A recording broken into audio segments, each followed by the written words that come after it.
Nothing to report. If we could take roll call. Good evening. Board Member Crystal Sawyer-White.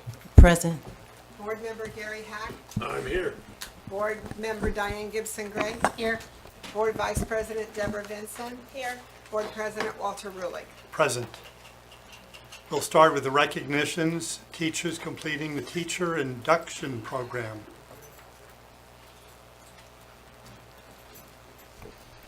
Hi, good evening. My name is Amy Betancourt, and I am one of the coordinators here in Educational Service Office. And my primary responsibility is overseeing our induction program, formerly known as BITSA, but renamed this year with the opening of a brand new program as ATIP, Antioch Teacher Induction Program. The program, as most of you are probably aware, is a welcome mentoring program for teachers new to the profession.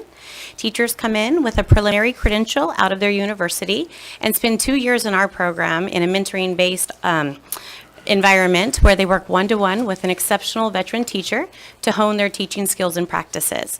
Outside of meeting with those mentors once a week, they also attend professional development seminars, participate in a culminating event that encompasses a formal presentation this year that was facilitated by 11 of our site administrators, as well as submission of an individual learning plan that encompasses 3 professional goals they've been working on all year long. This year we had 57 candidates in our program, and of those 57, 32 were what we call year 2s. So those have completed all program requirements, and all 32 were successful. So it gives me great pleasure to congratulate all 32 year 2s, and we were lucky enough to have a small group be able to join us tonight who I would like to formally recognize. It appears a very busy time of year, and coming out in the evening is tough on new teachers.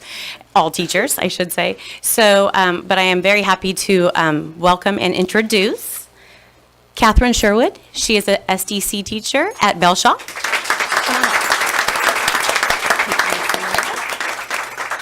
Kelly Bull, a push-in reading teacher at Turner.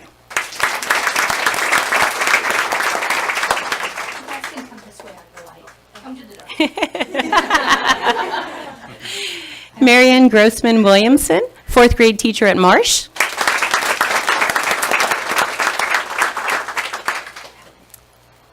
Nichelle Gregory, 6th grade teacher at Antioch Middle.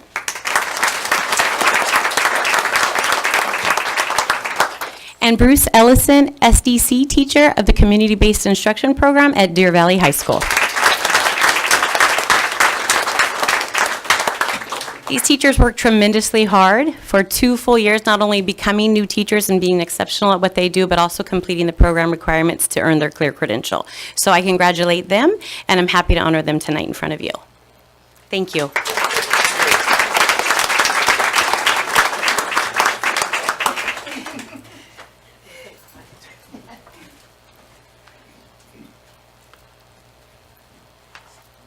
Our next recognition will be for 2016-17 Antioch Unified School District retirees. Good evening. I'm Jessica Romeo, the Chief Human Resource Officer. It's my pleasure to be here this evening to recognize our 2017 retirees. Among tonight's honorees are 9 individuals with 30 or more years of dedicated service to our students and community, and 15 individuals with 20 or more years of service. Together, these dedicated administrators, teachers, and classified staff have left a mark on thousands of students throughout the Antioch Unified School District.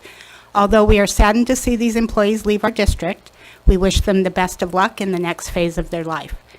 I would like to invite Essence Phillips, our Director of Human Resources Certificated, and Linda Sifford, Director of Human Resources Classified, to come forward and help me present to our retirees. And if you would come forward when I call your name. Patricia Baggett, Dragon, 3rd, 4th grade teacher, 36 years of dedicated service to the students in Antioch.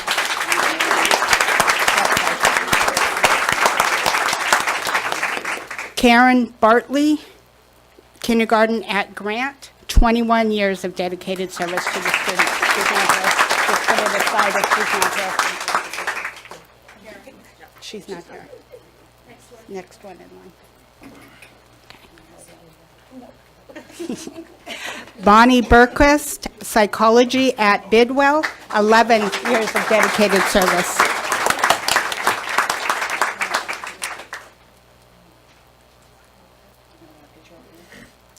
Yes, we'll do it. You can come up here and we'll do a picture at the end, yes. Thank you.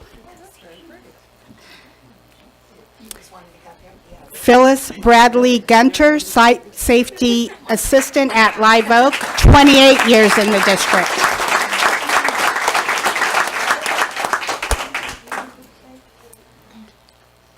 Mark Branson, Technology Technician, 15 years of service to the district. Christine Bray, Manager in Benefits, 10 years of dedicated service to the district. Wanda Bruno, Student Monitor at Kimball, 12 years of service to the district. Marcia Ann Carrasco, English at Deer Valley High School, 12 years of service to the district. Denise DiMartini, Administrative Assistant here at the district office, 20 years of service. Peggy Dodds, third grade at Dragon, 30 years of service in the district. Rochelle Dowd, kindergarten at Kimball, 22 years in the district. Neil Draper, technology technician, 17 years in the district.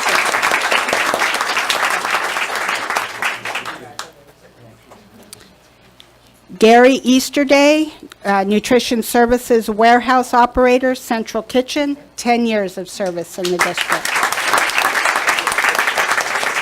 Susanna Esposito, Tech 1 in classified HR, 25 years in the district. Jane Fish, fourth grade teacher at Turner, 38 years in the district. Patty Fly, kindergarten at Belshaw, 37 years in the district. Sharon Fox, library media tech 2 at Antioch Middle School, 25 years of service. Sharon, I did that one. Sandra Garcia, sixth grade at Park Middle School, 18 years of service to our students. Donna Garrison, independent study at Prospects, 18 years of service. Pam Jabrowski, administrative assistant in classified HR, 33 years of service in the district. Diana Glazer, independent study at Prospects, 18 years of service. Pat Hambley, SDC at Lone Tree, 24 years of service to our students. Janice Hamill, sixth grade math science at Dallas Ranch Middle School, 14 years of service. Leanna Hedges, counselor at Antioch High School, 9 years in the district. Connie Hunt, ROP at Deer Valley High School, 28 years in the service. Russ Johnson, bus driver in transportation, 11 years of service in the district. Ronald Lutz, bus driver in transportation, 9 years of service in the district. James Magana, econ history at Bidwell, 35 years of service in the district.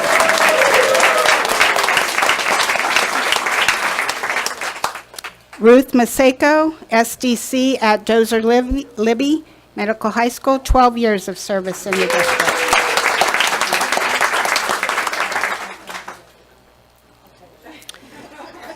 Deborah McCarthy, second grade at Grant, 20 years of service in the district. Hewlett, better known as Kenny McGaw, Site Safety Assistant at Park Middle School, 12 years of service.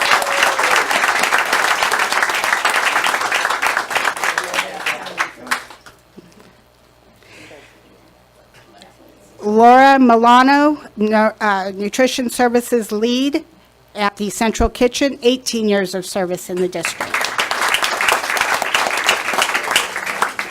Barbara Mitchell, Instructional Assistant, Special Education at Grant, 9 years of service in the district. Joanne Olson, 6th grade at Park Middle School, 22 years of service in the district. Nanette Petley, a Nutrition Services Cashier at Marsh, 26 years of service in the district. Natividad Preciado, our maintenance grounds worker, 17 years of service in the district.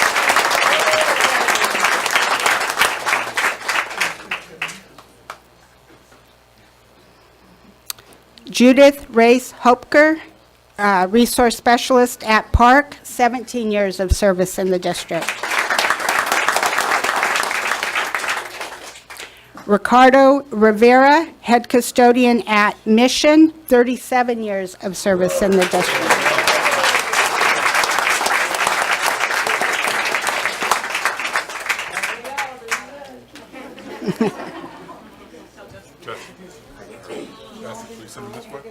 Send them that way.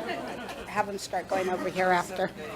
Rona Roberts, Supervisor of Nutrition Services at Dozer Libby, 15 years of service in the district.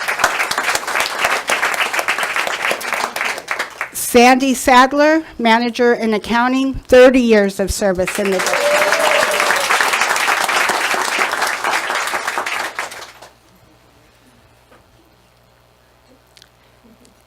Nancy Shield, 3rd grade at Dragon, 30 years of service to the students.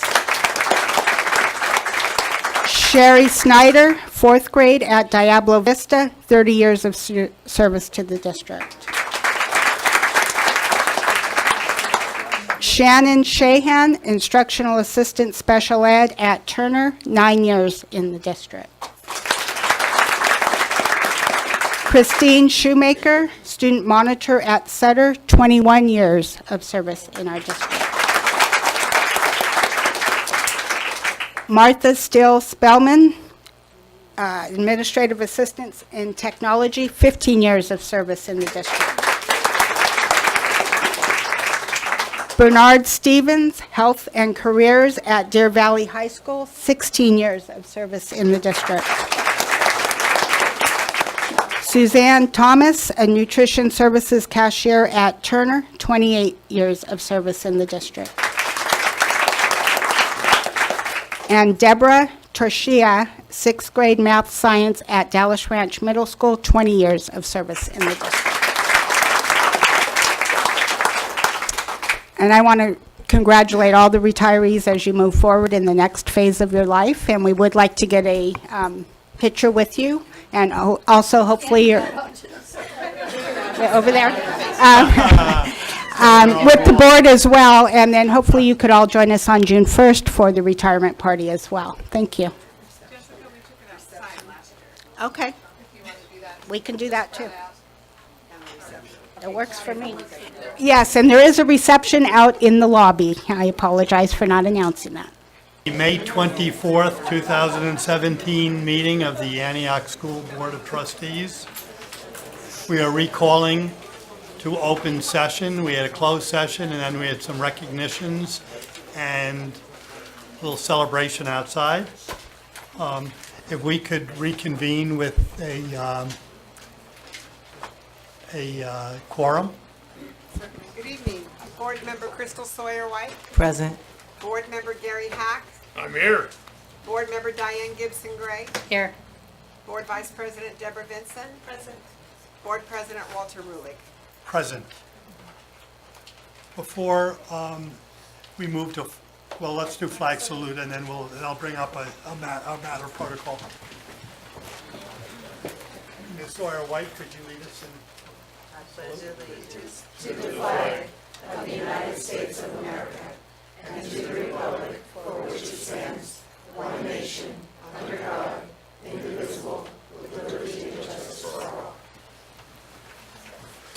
Before we move ahead on approval of board minutes, we did get a couple of requests to move item number 16 to earlier in the schedule because of the children that are here. to get them home in an early hour. Would the board consent to that? How about, but where? Before public comments? I was thinking after public Oh, comments, After public comments? I'll make that motion. before hearings. Okay, we have that motion made. Do we have a second? Second. And a second. All those in favor? Aye. Aye. Motion carries unanimously. So item number 16 will now become item number 8, will be sandwiched after public comments. Okay, number 4B, approval of board minutes of the May 10th meeting. Do I hear a motion to approve those minutes? Move approval. Moved and seconded by trustee Vincent, moved by trustee Gibson Gray. All those in favor? Aye. Aye. Any opposed? Any abstentions? Seeing none, motion carries to approve the board minutes. Item number 5, superintendent thought reports or comments. Yes, I'll be short this evening as we have quite a lengthy agenda, but I just want to say happy Classified Employees Week. We have just so many amazing, let's give them a hand if we have any classified employees in the room. We just have amazing classified employees who wake up every morning, pick kids up in buses, make sure the sprinklers go on, make sure that the food and breakfast is cooking, and that they're monitoring the campus and just do so many things to really keep this district going. Some of them go unseen. We had an opportunity yesterday to recognize our classified employees of the year, and just hearing some of their stories. As people will tell you, those of you who were there, I got a little misty talking in my comments, but classified employees really are, they're the heart of this district, and they're the ones who build the first relationships with people oftentimes. And like I said yesterday, they're also the talent scouts. They're the ones who will meet that substitute teacher, maybe the school secretary, and say, hey, we need to possibly hire that person or something like that. So I don't know. I just want to say thank you for everything you do. I've so enjoyed my relationships with our classified staff, and I have such great respect for all the work that you do. So thank you. I hear cheers in the back.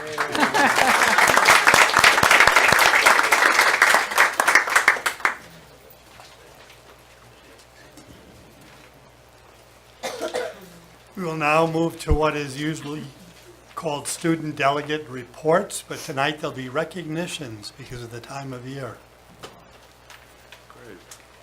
Thank you very much. Adam Clark, Associate Superintendent of Educational Services. And one of the special things about school board meetings is hearing from the student delegates. Oftentimes at board meetings, there's contracts being discussed, there's different issues that take place within a district, and there's a lot of business being conducted in this particular venue.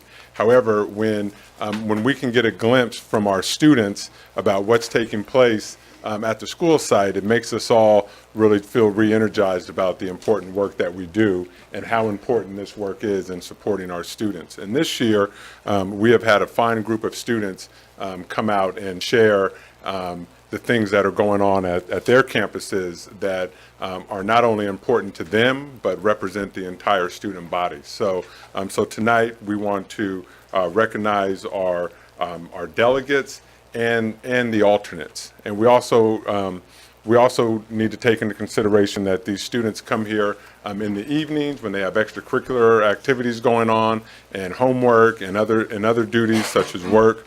But I've been very impressed watching them come each and every meeting and providing their write-ups and presenting what's going on at their campuses in such a professional manner. So. And with that said, we also, when I recognize the delegates, I also want to recognize the staff members at the schools who meet with these students before they come, or help them write their reports. Maybe they're a sounding board for them. Maybe they practice and things like that. And so we also want to recognize the adults on campus that are supporting these students. So I know we have 8 spots. However, I only see 3 of our students there, but I'm still going to recognize the each one of them, but the ones who are here, they're going to come up and they are going to receive their certificate, and they're also going to share what their plans are for next year, and maybe just a word or two about how this experience has been. So first of all, with alternative education, our delegate for the year has been Lucas Primgard, and the alternate has been Sally Ibrahim. Can we please give them a round of applause? And Carol Loward has worked with these students throughout the years and preparing them to come and present fine reports from our alternative education program. And so, is Carol still here? Okay. Next, next we have Antioch High, and our delegate from Antioch High is Anna Murillo. Can I have Anna come up, please?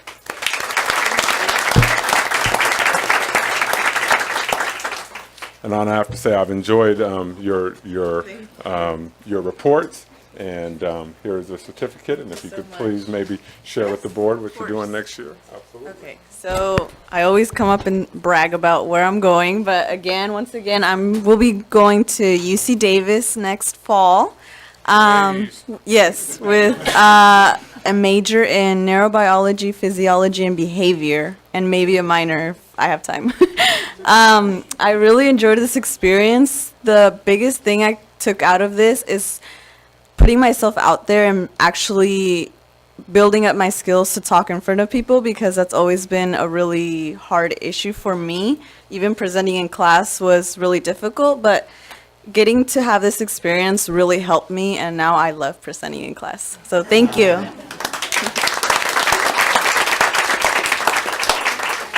And the delegate from Antioch High School is Andrea Magana. However, she's not here, but thank you to Andrea. Next, we have from Deer Valley High School, and our delegate is Sienna Villegas. Will Sienna please come up?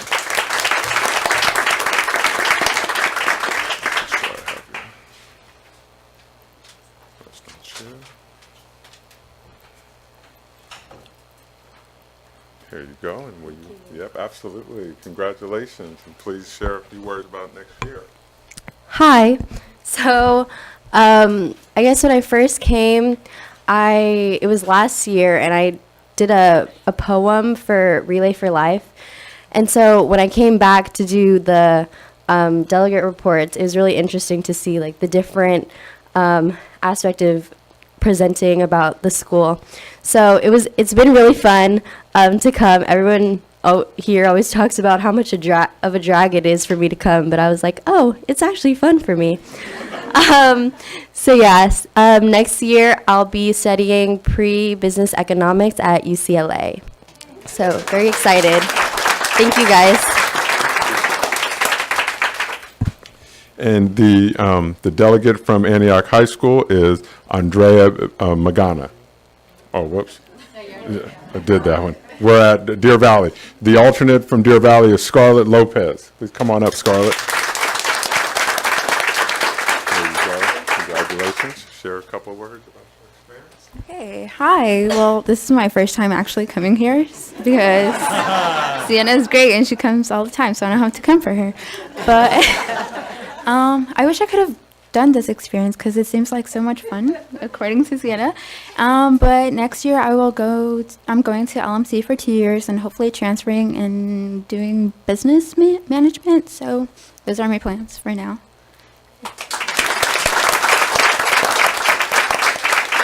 Thank you very much. And our last two delegates. Deer Valley Advisor. Oh, the Deer, yes, no. Yes, hi. We don't want to forget you. Deer Valley Advisor is Allison Y. Can we please give Allison a round of applause? Yeah. Thank you. And our last school is Dozier Libby Medical High School, and our delegate is Aaron Williams, and the alternate is Jacqueline Velasignor. Can we please give those two students a round of applause? And the Dozier Libby advisor is Casey Graham.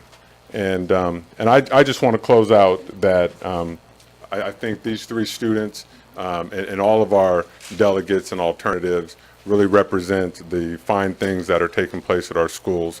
And we really appreciate your service in coming to these meetings and sharing with the board and the public what's going on at your schools. So with that, we thank you and we wish you the best of luck in the future. Thank you very much.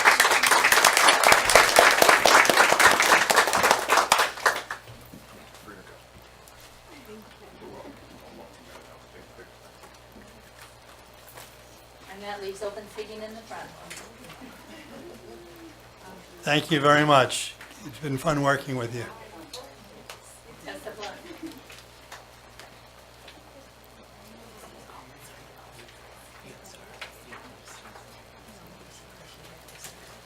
We now move to public comments. Item number 7 on the board, individuals to address the board regarding items not on the agenda. So I don't believe we have any speaker cards in that regard. We then move to item number 7B, employees to address the board regarding items not on the agenda from district employees. And we have one card so far, Dave Neal.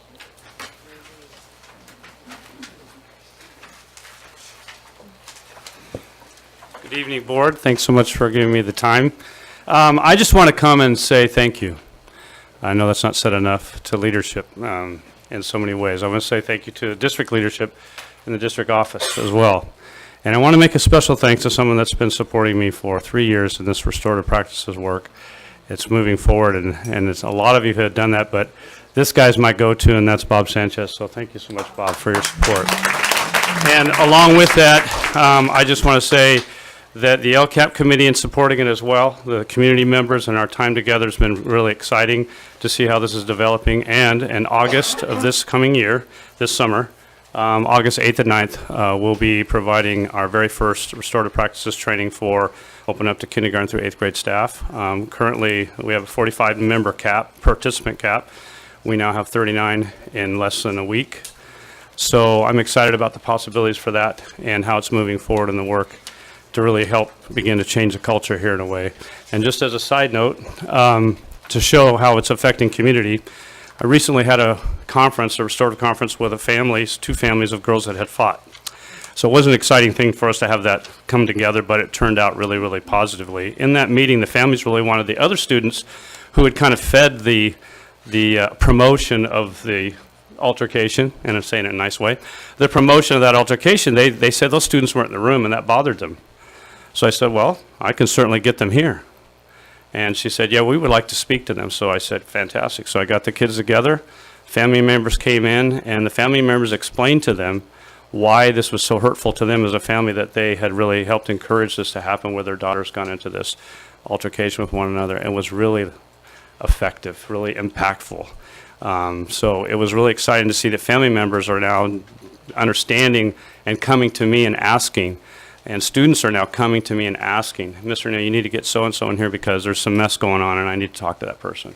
So it's beginning to have some real impact, but there's a lot more work to do, and I'm excited for your support for the future, so thank you so much. Thank you for coming.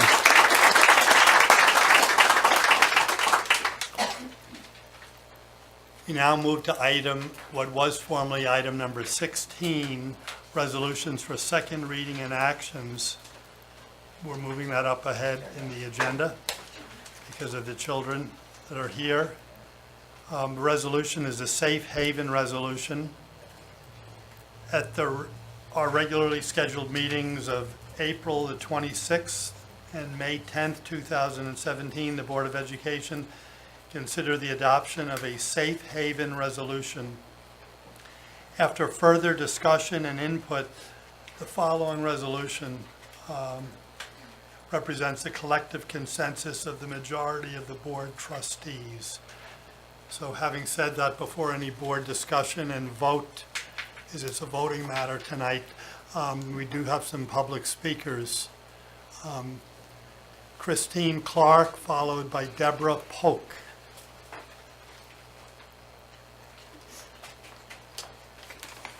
Hi, members of the board. I spoke last time as well. I just wanted to say I am Christine Clark. I'm with People Power. It's a grassroots organization formed by ACLU to defend civil liberties. And the Safe Haven Resolution is, I just want to reiterate, the Safe Haven Resolution is about informing both families and school officials of the legal rights to an education that are available to all students, whatever their or their parents' immigration status is. And it does articulate and reinforce policies regarding the relationship the school has with law enforcement and in particular with ICE. Students should know that schools are not investigating their immigration status and that ICE cannot enter schools without a warrant. Parents should know that schools are a safe place to send their children. They should also know the rights and options available to them and their children if ICE should in fact initiate deportation. School officials should be able to communicate policy clearly and effectively to students, to parents, and most importantly, to law enforcement. Efforts by the federal government to bully local governments into bending their policies beyond what federal law mandates have thus far been unsuccessful. But the fear among residents is very real. This safe haven policy will allow our schools to focus on serving communities and educating children rather than being actual or perceived immigration authorities. I am looking forward to a final approval of the Safe Haven resolution this evening, and I do hope it's a unanimous vote because it does send a strong, clear message of support to local communities. Thank you.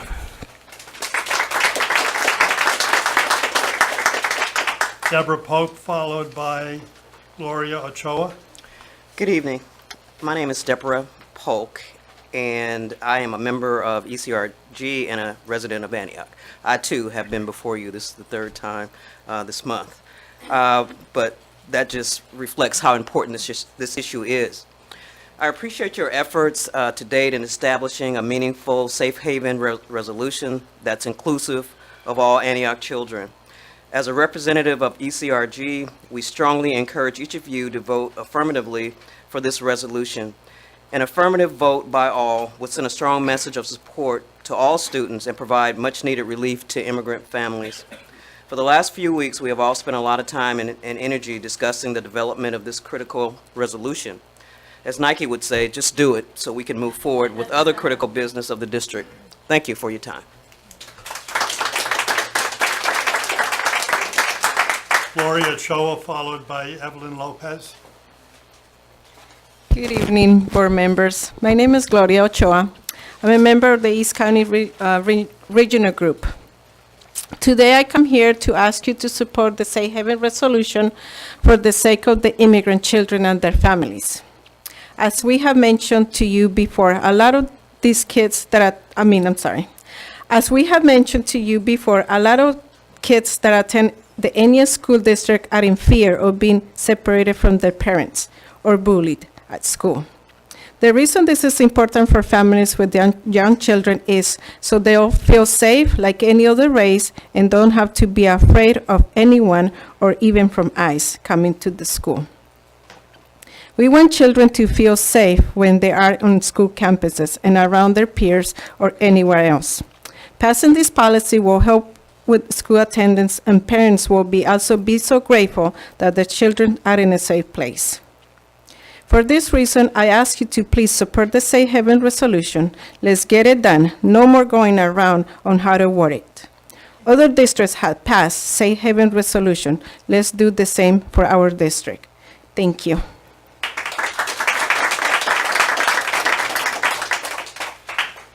Evelyn Lopez, followed by Freddie Leon. Hi, my name is Evelyn Lopez. I'm part of ECRG and resident of Antioch as well. I would say I've been here, this is like third time speaking to you, and it does not get easier. I'm still nervous, probably because we're voting tonight. But anyways, first off, I would like to thank you once again for considering to pass this resolution. It means a lot to the people that live in this community and to me as well. The Safe Haven title is what we want for this resolution in order for our community to feel safe. Our community has in fact expressed that this title is meaningful. It is not just a word, it is hope. hope for our children to succeed.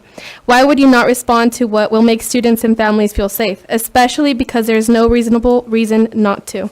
Also, I would like to mention how funding is not at risk because it's unconstitutional. However, the children's ability to perform well on campus can be because they could live in fear.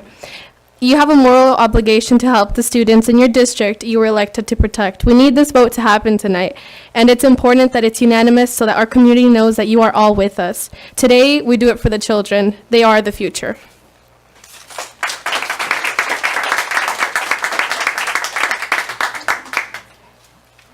Freddie Leon, followed by Rhea Offlin. Good evening. I would like to ask for 1 more minute because my daughter would like to share something with the board as well, if it's possible. If no, I'll stick to the 3 minutes. Okay, 3 minutes, that's fine. Okay, yes, well, thank you very much. Yes, well, my name is Fred Leon, member of the East County Regional Group of Contra Costa, sponsored by First Five. And today I'm here asking you for your support to this safe haven resolution. The main reason is because this resolution will protect kids and parents from threat of deportation while they're on the school grounds. Sorry, I'm a little nervous. Let me share something with you, something very personal. 2 meetings ago, I was able to speak here in this room, and my daughter was here with me. And I was talking about this resolution, and she was paying attention on all what I was saying. She got very nervous when I was talking about what could happen if this resolution doesn't pass. So the same night, she woke up about 2 in the morning, and she was having a nightmare. And I came to her and tried to calm her and all that stuff, and I noticed that she was crying. Then I asked her why she was crying, and she told me that in the nightmare she felt like I was dead, or I was not with her, that I was taken away from her for someone. So it took me an hour after she was crying and all that stuff. Took me an hour to calm her, and finally she fell asleep. And that broke my heart because now I know the trauma these kids are growing with, the stress these kids are living with. And this is just a small example, something that I live, something that happened in my family. I know this is happening all over in ENIAC.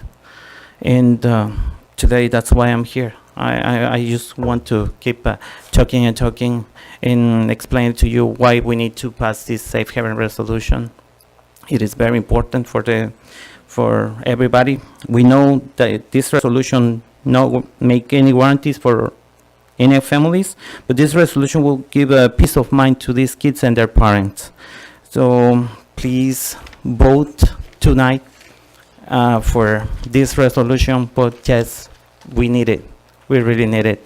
And now let me please introduce my daughter, Rachel Leon. She has some little words. Thank you.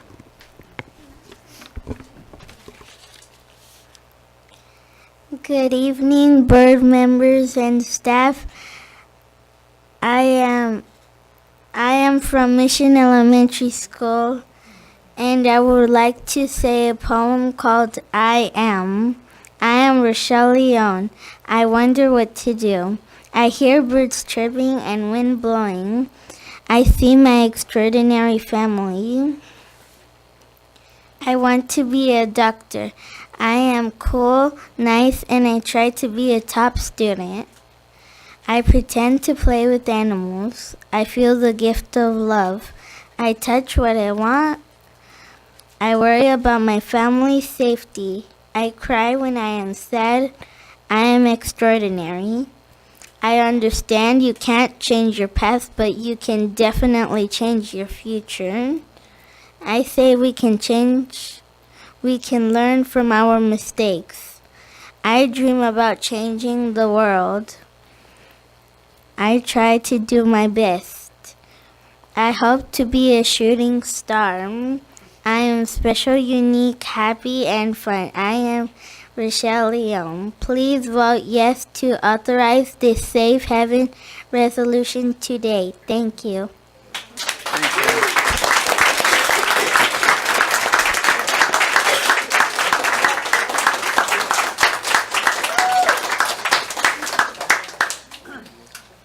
Beautiful. Rhea Laughlin. Good evening, board members, superintendent, and staff. I'm Rhea. I'm with First Five Contra Costa. We're very pleased that the board will take action on this important resolution tonight. We've been before you, as you've heard, for the past 3 consecutive meetings, hearing more and more powerful testimony with each meeting about the importance of this resolution. We appreciate that you've listened to Antioch families, and we thank you for joining other districts across the state to protect all students from hate, fear, and scapegoating. And while this resolution is important, we also recognize that it is still a first step. We look forward to continuing to work with you and support you to draft even any more specific protocols and procedures that may be needed to address this particular unique moment in our time that has our families facing unprecedented anxieties, fears, and trauma with our children and across the district. And so now as you prepare to vote, I truly hope that this vote is unanimous. Families want a meaningful policy that makes them feel protected and supported, that makes them feel safe and confident to take their kids to school. And I understand that there's been some differences of opinions regarding specific words in the title, but I would hope that the concept of this effort, the intention of this effort, does not get lost on wordsmithing. I would ask that the board think about the message that you would like to send to district families at this moment in history. Your vote is an opportunity to send a powerful declaration of support for children and diversity of culture, languages, national origins, ethnicities, and identities. We hope that the vote tonight is yes, and we can celebrate this resolution together with you. Thank you.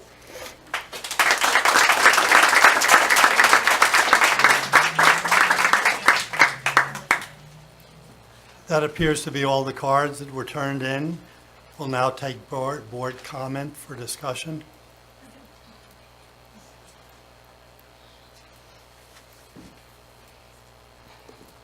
Anyone wishing to comment? Yeah, okay, yeah, well, yeah. Yeah, if you've been here the last couple of weeks, or the last couple of meetings, you know where I stand on this pretty clearly. I do have a response tonight, which is one word. Absolutely. Exclamation point. Maybe 2 or 3.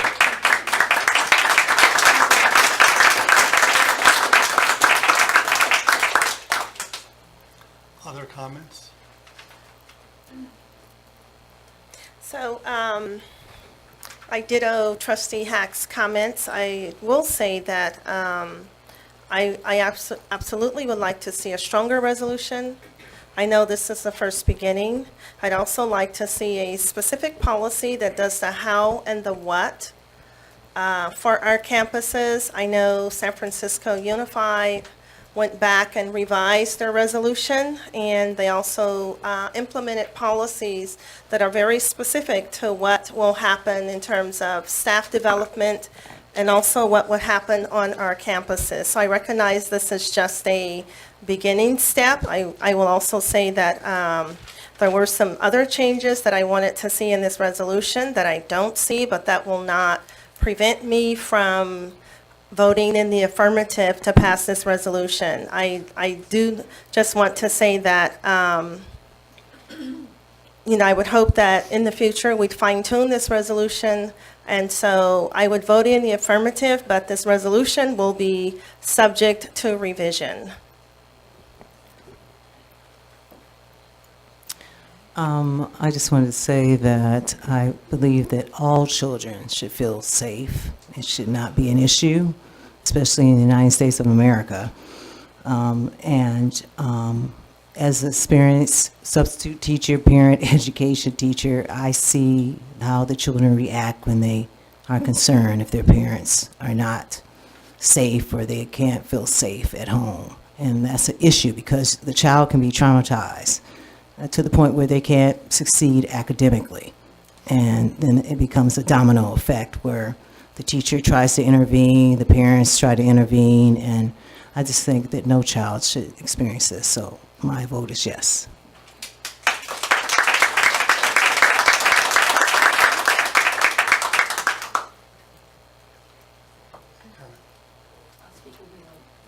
Okay. As I said once before, I'm no stranger to immigrants. My mother was an immigrant, my father was an immigrant, my wife is an immigrant, my stepdaughter is an immigrant. Having said that, the words how and why were brought up. I searched my heart. If I thought for one iota that this would make a difference to the life of children, I would vote absolutely for it. I just don't see how this is going to do anything but give false hope. I think we're putting our energy in the wrong place. I think the energy has to be put on legislatures, on laws, on changing the whole immigration pattern in the United States. So I don't see the productivity of this vote other than polarizing people. I did offer my own resolution, which was 95%, if not closer to 99%, in concert with the resolution that's being voted on tonight. I made 3 suggestions. One, to take out the word restricted, which I thought was a rather negative approach. My approach was saying working in concert with the law. I thought that was a more positive way to do this. So I'm a little disappointed that my board members, by consensus, and I have to respect consensus, didn't agree to at least make this Antioch's own version rather than parroting what is coming down from other places. So again, I agree with the destination, protecting our children. I don't agree on how to get there. So I will be voting no, I'm afraid. I'll go ahead and speak now since I didn't want to sway anyone, but I've seen you guys for 3 times. I probably know all your names, but my position hasn't changed. I'm afraid at some point that the federal government will take the safe haven communities as one big group and start coming after federal funds. It is my job. There's just 2 words twice in the document that I oppose. Other than that, the document is great. The document is supportive. The document is legal. But as long as those 2 words are in there, and I think I've been clear every time, so I apologize, but I can't vote yes on this. I have to protect the federal funds, and I did hear somebody speak, oh, it's not an issue. I can't take that risk. My job is to ensure funds expected are funds delivered. So it will pass, we can tell from here. It will not be unanimous, and I apologize for that, but I have strong reasons, and I'm a fiscal conservative, and that's one of the big reasons why I'm doing this. I would just add before Trustee Vincent, I believe also is going to make another comment, that I looked up the word haven. Some people say, well, what's a word? Definition of haven, according to the British dictionary, is synonymous with sanctuary and asylum. So words are powerful. I would have preferred the word safe district, which actually someone from the audience brought up the last time. Trustee Vincent. So I'm going to go off of Trustee Rulick's comments in reference to all the changes that we requested. And I agree, this, if we're going to do this, it should be Antioch's own. And he is absolutely correct. It is disappointing to not see the changes that the board discussed at the last meeting 2 weeks ago to be in this resolution. But I did say that I would go ahead with it with the intent that this resolution will be revised at some point in the future to make it Antioch's own. The only other thing I want to say is that when I attended the reclassification ceremony and I looked around the room to see who was in the room and all the students of the different ethnic and diverse backgrounds, I knew that today I would want to send that message to all of our families. Number 1, that as a board member, I do care. Number 2, I am concerned about your safety. Number 3, I do want Antioch Unified to be an inclusive school district celebrating all families and diversity. And first and foremost, I do want students to feel safe in our district. Now, having said that, we do have a team of staff within our district that will ensure that all students are safe and that will follow our policies and guidelines, and hopefully we'll hone in on those policies again. So that is my point, is that, this resolution will be subject to revisions to make it Antioch's own. Yes. Just to be clear, I did ask that the word safe haven be changed. I asked up here, you strike those two words, and I'm in. It's up to the board. I'm just telling you, the resolution, as it is great. It's the two words that bother me. Safe school environment is what I suggested, something along those lines. By the way, I work for Pittsburgh Unified School District, my day job. They distribute this to all the schools, make it available to parents, rights for all students. It's packet in English and in Spanish. To me, that's action. This resolution, to me, how many people are going to see this resolution?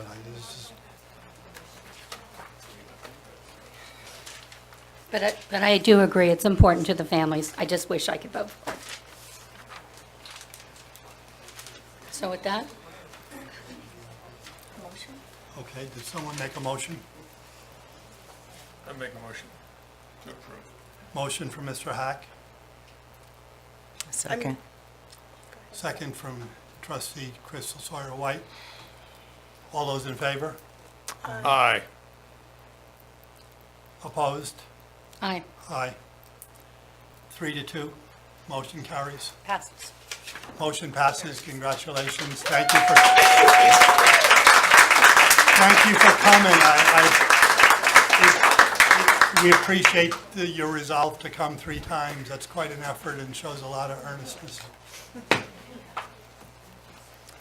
Okay, we moved back to item number 9, board reports. Pardon me, district number 8 on the agenda, district reports. Citizens Bond Oversight Committee, annual report on Measure B and Measure C, bond funds. Good evening, Board. One of our members for the Citizens Bond Oversight Committee meeting is here, Ms. Kay Powers, and she will talk about the annual report. Good evening again.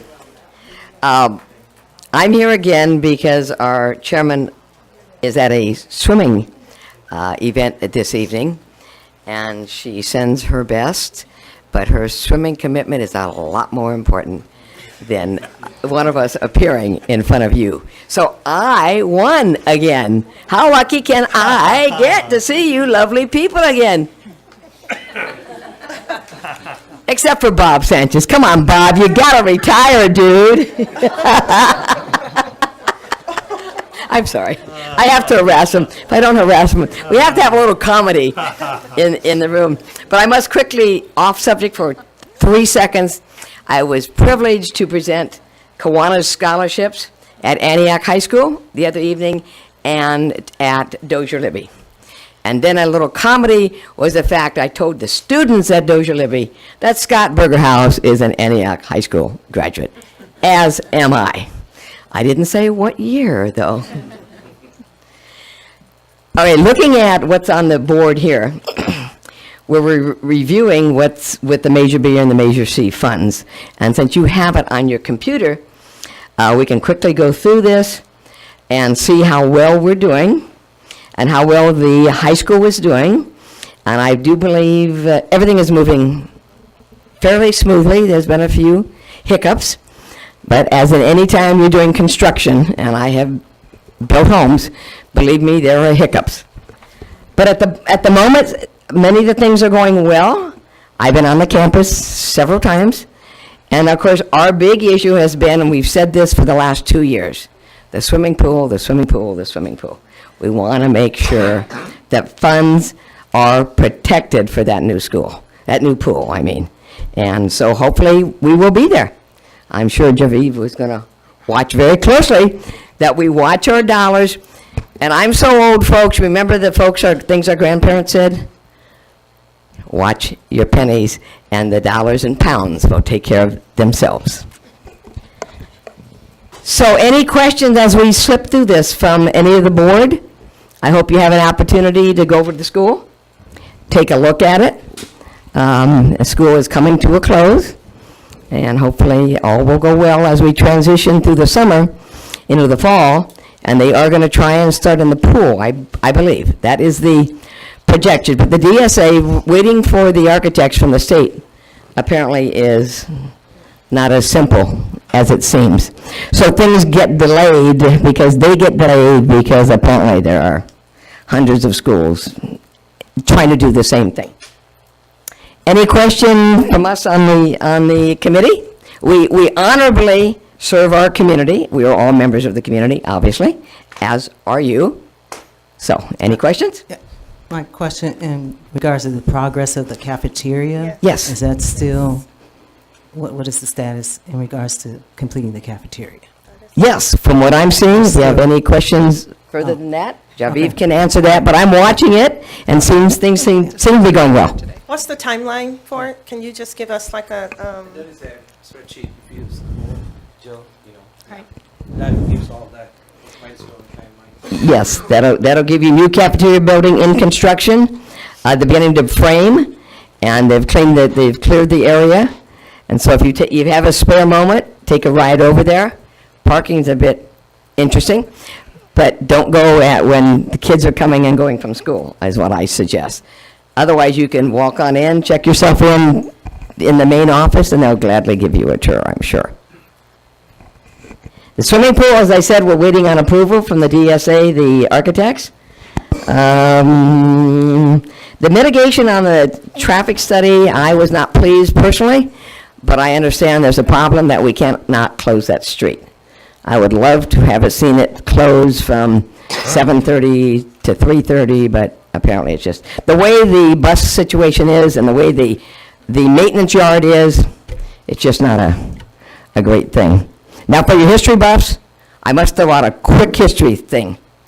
I was a toddler, well, a little more than a toddler, but that's when my dad created the first baseball field at Antioch High School, is where the maintenance yard is now. And I just remember being there as a little kid and wind flying and dirt. Finally, I asked an older gentleman, I said, where was that field? I just remember being somewhere in dirt. He said, oh, it's where the maintenance yard is. I went, oh, thank you. And by the way, that's when my dad brought baseball to Antioch High School after 15 years with no baseball at Antioch High School. And he went on to have we've all had a very successful career at Antioch High School. Little history. Any other questions for me? and then we are somehow notifying our students when the cafeteria will be completed, because some of the students have been asking, and now I can let them know. They've been referred to Louis Rocha too, and he's spoken with the same students. Excellent. I don't know if they're the same, but. I don't think they have a definitive Okay, date great. of what's going on. I said, Just so will you long get a as we're spare letting the moment? students know so they can, good. I'm sure Mr. Rocha will tell the parents and the students when the cafeteria is going to open. Thank you. You know, I was part of that core group when we passed Measure B and knew the different steps that we're going through.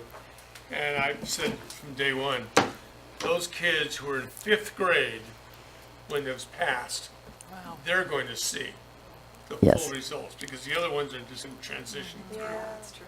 You know, and it's probably accurate. Maybe 1 year off, I don't know. But yeah, it's great, so yeah. So- Yeah, well, I just think it's wonderful that we're able to do this for our students, and I pay a lot in taxes, as all of you here. So if we can get this school up and complete, it'll be absolutely fabulous, and the kids are having a great time. They're going to have a super time. Yeah, as we get better. Well, thank you for your efforts and for your history and your comic relief and everything else. you've- Well, I try to be a little comic relief every now and then. If you have a history question, just ask me. Thank you. Thank Thanks for you. everything. Thank you.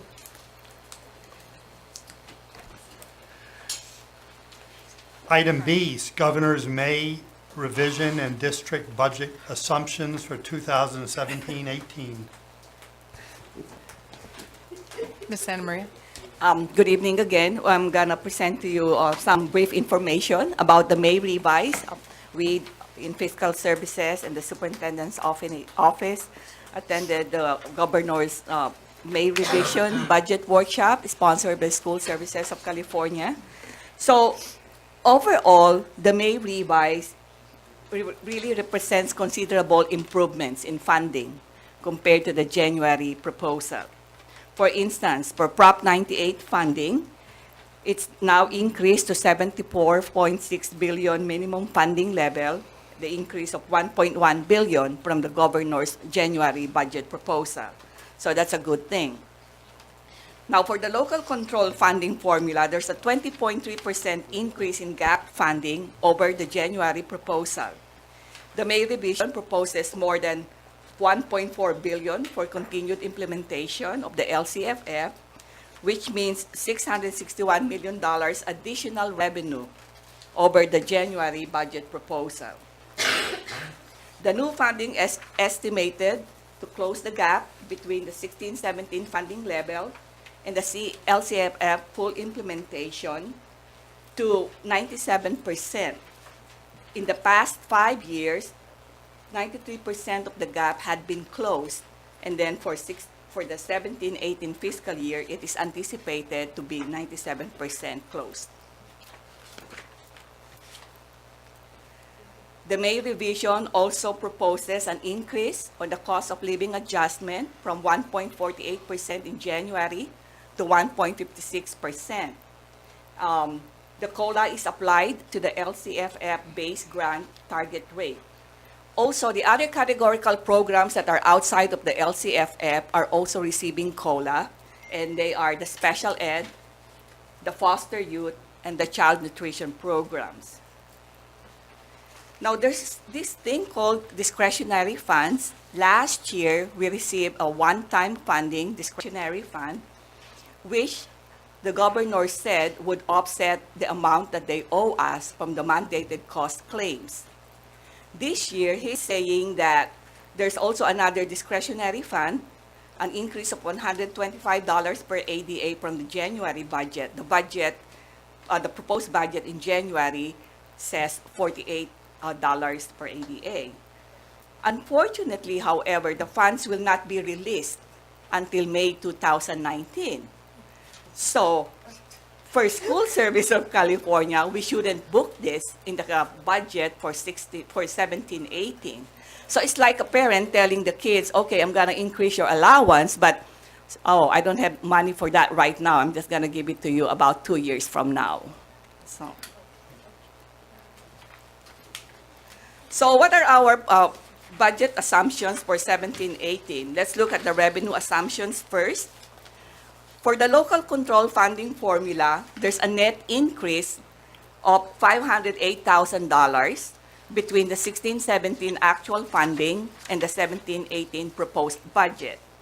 And the $500,000 comes from a net decrease in the local control funding formula for the base grant of negative 1.3 and a positive increase of 1.8 for the supplemental and concentration grant.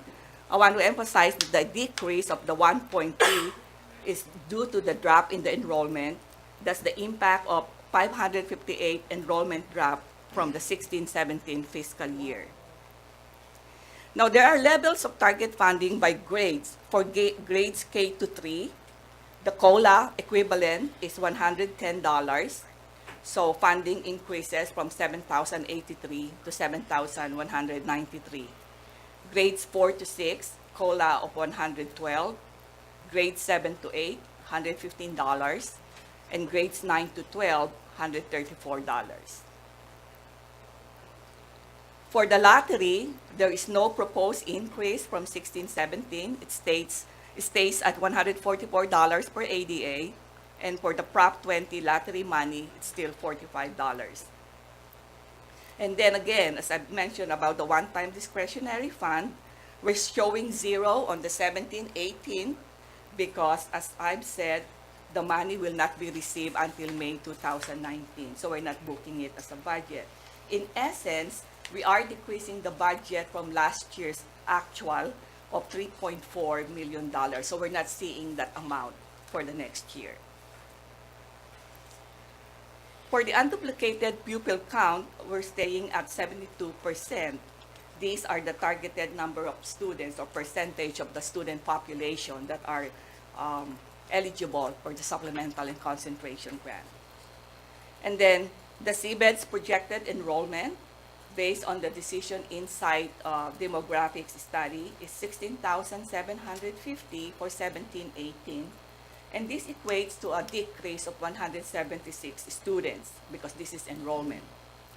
Now, looking at the trends for the ADA percentage, we look at the current year, we look at the 3 years, and we look at the 2 years, and we came up with a 94.27% average percentage ADA.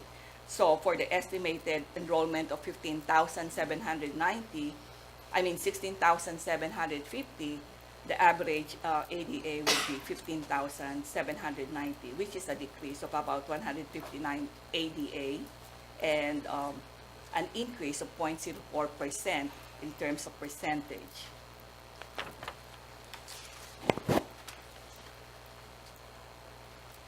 On the expenditure side, good news for workers' compensation program.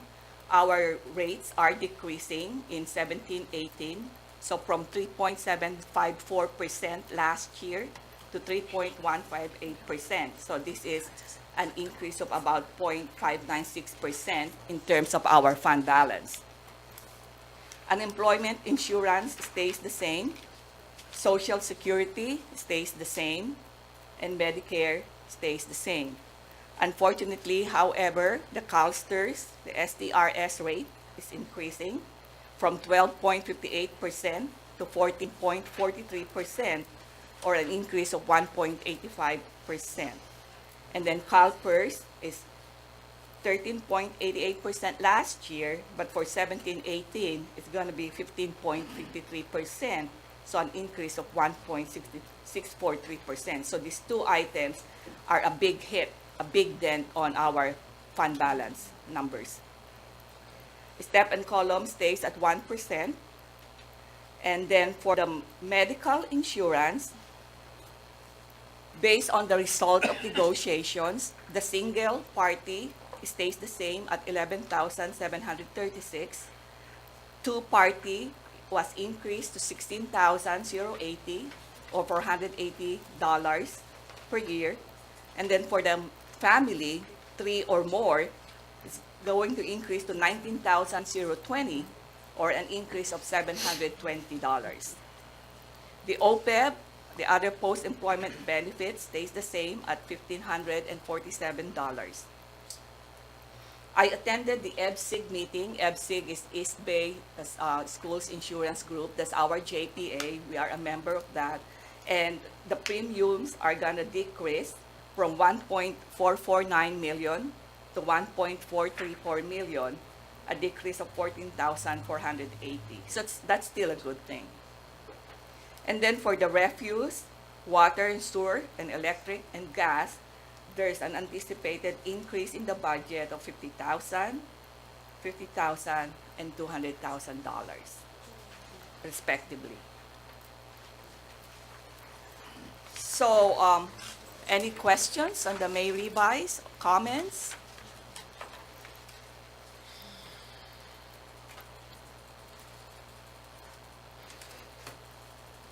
Trustee Gray.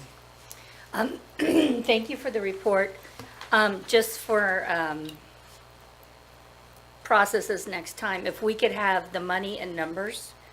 For example, you did a lot of percentages, but it would be nice to see the money. Okay. The difference in the money, the net change in the money, and then at the end of the revenue, you know, the net, and the same with the expenses, and then we'd know net overall what our position is. It's difficult from this to know what we're looking at in terms of dollars. Okay. Other than that, you know, We'll it's take that into consideration. understandable, but it'd be nice to have that. I agree. It'd be nice to know what our ending fund balance would be overall. So I think this is a good detail, and I appreciate that. But it'd be nice to know where we are, where we actually are in terms of dollar amount for Okay. each of our funds. We're going to have a budget hearing next month, right? June. June 28th, and that is where we're going to provide more details Yes. But it just kind of gives us But a for May heads up revise, I for- agree. Next time, we're going to give you more details. That was it for me. Anyone else? I appreciate the report. In regards to decline in enrollment, do you forecast this in regards to 2018, 2019? Is something that we need to be cognizant of, or what do Well- you suggest? Hold on. I'm going to look at some reports here. Mhm. Well, looking at the historical information, it looks like the enrollments have been going down, Right. really. So that's why we have a declining enrollment trend. There's this page. I'm looking for that page. Yes. So for 16-17, our actual enrollment was 16,926. But based on our demographics study by Decision Insight, it has a declining trend.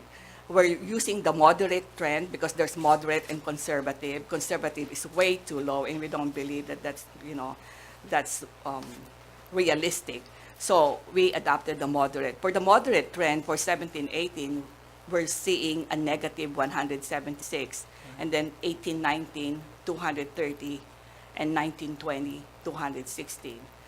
The historical information shows that in 13-14 school year, there was a decrease of 311 students, and then 14-15, a decrease of only 41, and yet for 15-16, there's a decrease of 481, and then 16-17, 558. So that's why we're being conservative, and we're still showing a negative trend. Now, for the fall, Decision Insight is going to prepare another study and looking at the economics around us, looking at developments, and seeing whether there will be potential additional students for the district. Do you have any recommendations in terms of what we can do to begin to tackle the trend in some manner of declining enrollment? Do you have any suggestions for that? Just in general, because I know the previous, we knew previously that if we increased our attendance by 1%, that would help. I think that was the previous interim CFO had given us that input, and that's why I was asking you if you had determined. Yes, well, we have started discussing this in cabinet, and we're looking at several programs, incorporating different programs into a stronger, more viable program, so that, and then academies and magnets and things like that. Maybe Dr. Clark can talk about that, or Ms. Aniello can talk further about that. But we are looking at how to entice kids or parents to see that there's a good educational program in Antioch.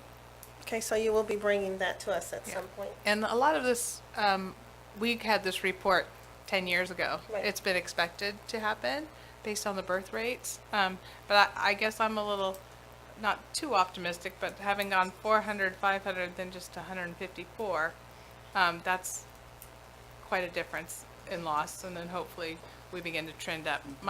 What I recall from looking at the full report before was that we're expecting flattening off soon, after about year 3, if you even just do the roll-up. You think the same thing? I believe the last Decision Insight, and I was going to pull it for Teresa, had us leveling out in 2018, and then maybe starting to see a decrease in 2019. So we would have to compare the two reports and see what they saw differently. Okay, awesome, thank you. And you'll come back in the next meeting or so to give us an updated version of what Well, you're saying, they showing will us. look at this again in the fall. So after that, we're going to give you the report.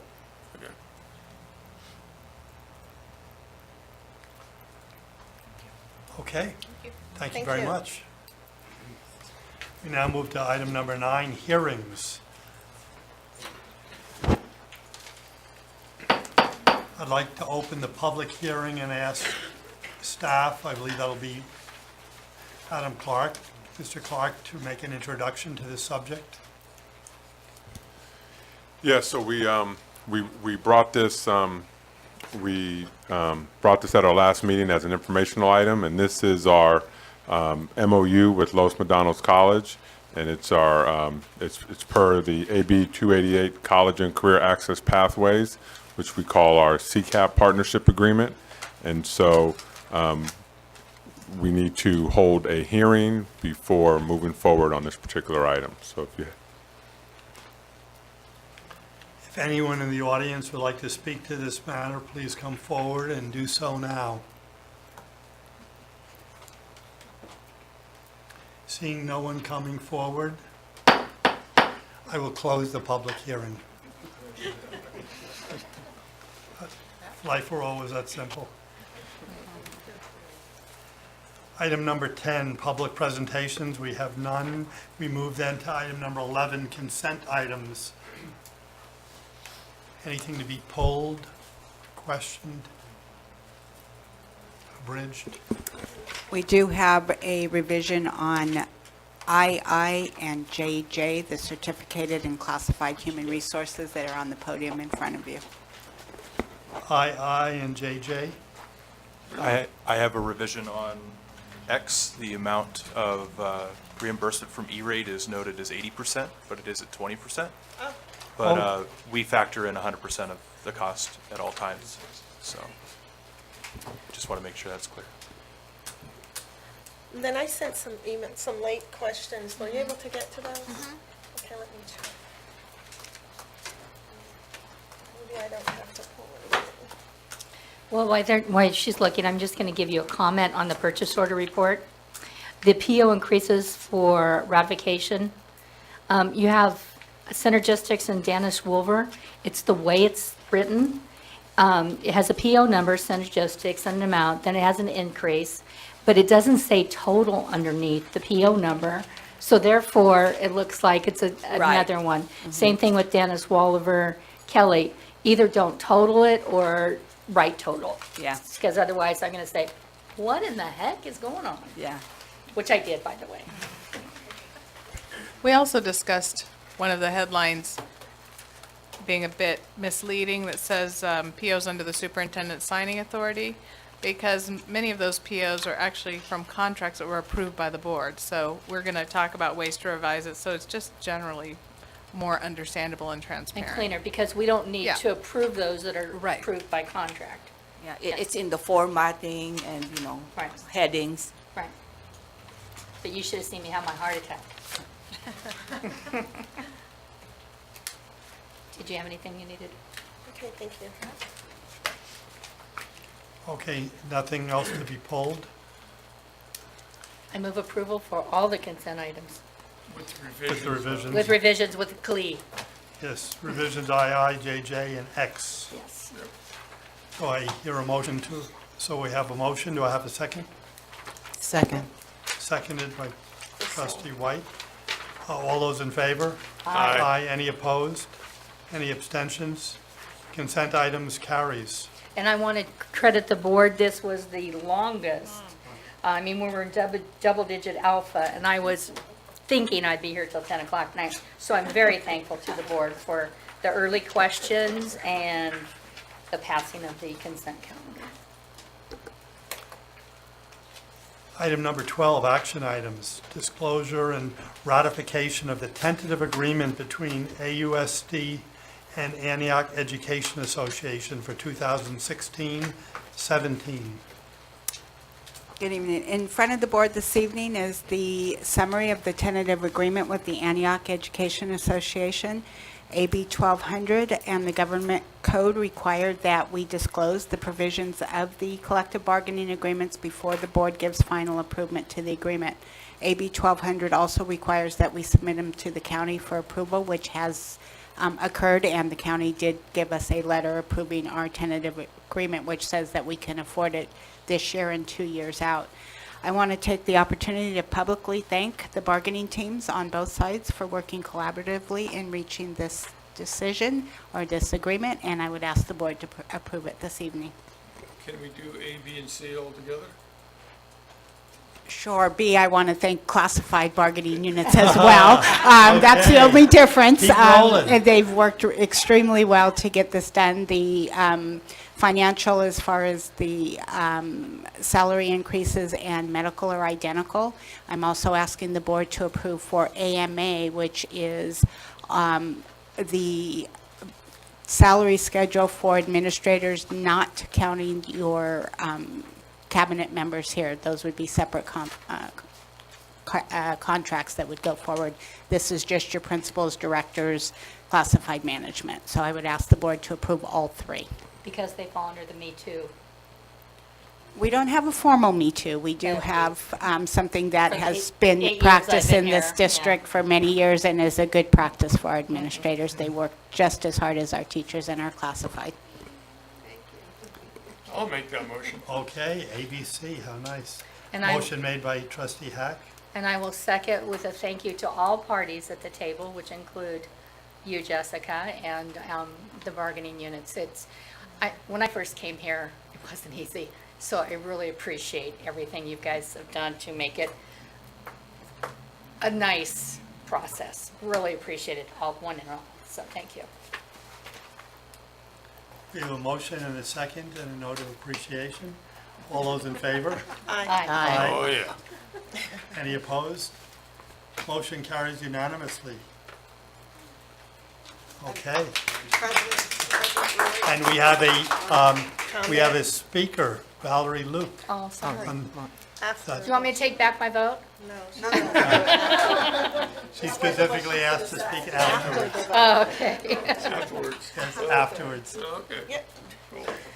I had to wait for the vote so I knew whether to thank or not. No, I'm just kidding. But it's true. Valerie Luke, I'm here on behalf of the AEA bargaining team with Sharon Weaver and Robert Strickler, and we would just like to thank the board for supporting the agreement that we reached. It was a long process, as always, to reach that agreement. We went long days, lots of times, and we happily agreed at the end, and we are all very pleased with the settlement that we reached this year, so thank you very much for your support. Very respectful process. I appreciate it all. And thank you, Stephanie. And Yeah, everyone, sorry. All you guys. On that happy note, we move to item number 13, items for discussion by board. We have none. Item 14, resolutions for first reading, we have none. Item 15, resolutions for immediate action, none. Resolutions for second reading, number 16, we've accomplished. We move to 17, board policies for first reading, none. Board policies for second reading and action, none. Information and anticipation of future action, and information items for general information, none. Future agenda items from board members, number 21. Anything on that?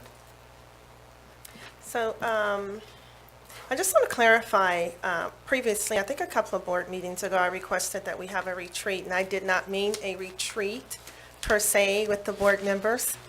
What I meant was that the board spent some time strategizing about how we are going to continue to protect our public education infrastructure here, and that I just wanted the board to have some time to be able to discuss that and strategize for the coming year. So I just want to make that clarification. Didn't we discuss that? It would be study sessions versus retreats? I seem to have a niggling of a, I just want to clarify the retreat portion. I don't want to go on a retreat with anybody, nothing personal, but me either. Works to be nice. just making it clear. Me too. So, Thank you for that clarification. I just want to say that the work study, I thought that was the And it was idea. August. Yeah. August. Oh, I didn't know it was August. Right. We're off in July and rested. yes. Okay, well, we're on item number, where are we now? I just lost my place. 21, future agenda items from board members. 22, individuals address the board. We have no late cards. Item 23, reports from board members relative to memberships other organizations or district business. Someone like to offer something in that regard? Yes, Mr. President. I appreciate receiving the lists for the summer school programs. I wasn't aware that we had 30 programs, and I'm pretty impressed with that. And in regards to, recently I attended my son's recital at Diabo Vista Elementary, and I advocated years back for a music program when I attended the first LCAP meeting. So I'm so pleased to see that the kids are doing well in the music program. And they're improving. Yes. Right. They are improving. You know, if we as board members are not out and about in the district at this time of the year, we should be, because you're seeing exactly that. The improvements, the stuff, the scholarships, the activities, the achievement awards, the music programs, the dramas. Yeah, we do a pretty good job. We get a lot of nasty stuff saying about, sometimes, about the district. But you go to these things, wow, we're doing good. We're doing fine. Get out there and do it. Absolutely. Oh, and tomorrow CBI is having graduation. If you want a heartwarming event, go tomorrow. I'll Bring your be there. tissues. Bring your 9:30 tissues. a.m. 11 o'clock. 9:30 No, a.m. 9:30. 9:30, okay. At Deer Valley. I got it someplace there. And see their garden. Yes, see the garden. The garden's amazing.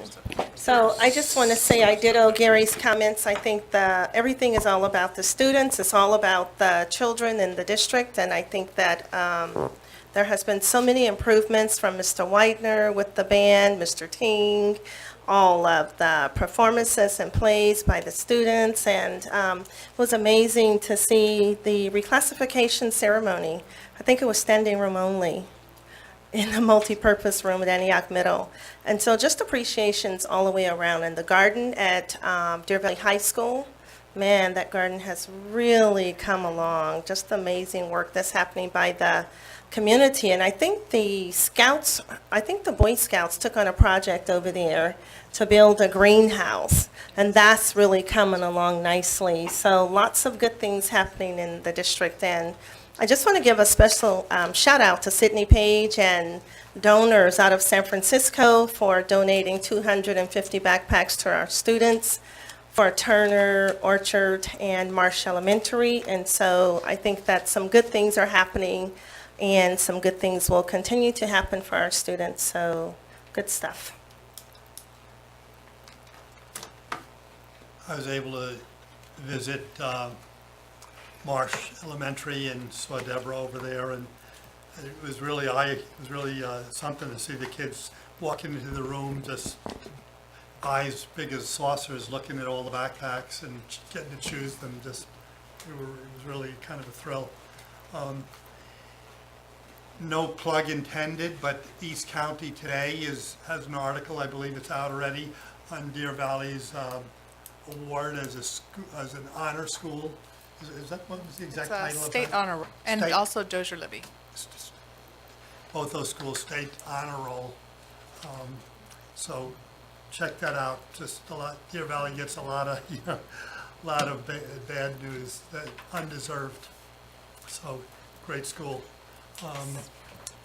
I did want to mention the promotion ceremonies. This is a reminder. I'll be doing Dallas Ranch Middle School, and Deborah will be attending the first ceremony.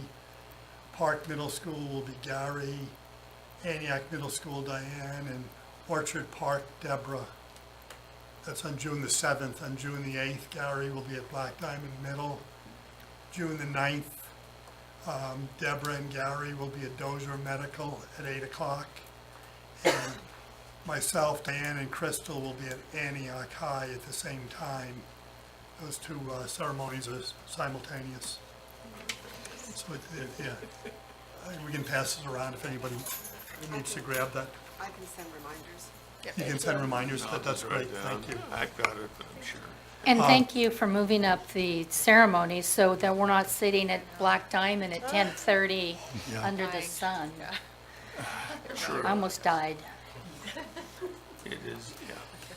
We don't want that. Now we bring up your workers' comp. Future meetings, May 31st, we're having a closed session to continue evaluation of the superintendent. We heard from her tonight, and then we have another, as kind of a par for the course, we have our own little meeting in which we just, amongst ourselves, help put together the evaluation. And then we have a meeting of June 14th and June 26th here at the offices. So on that note, do I hear a motion to adjourn? Oh, yes. Yes, we have a motion.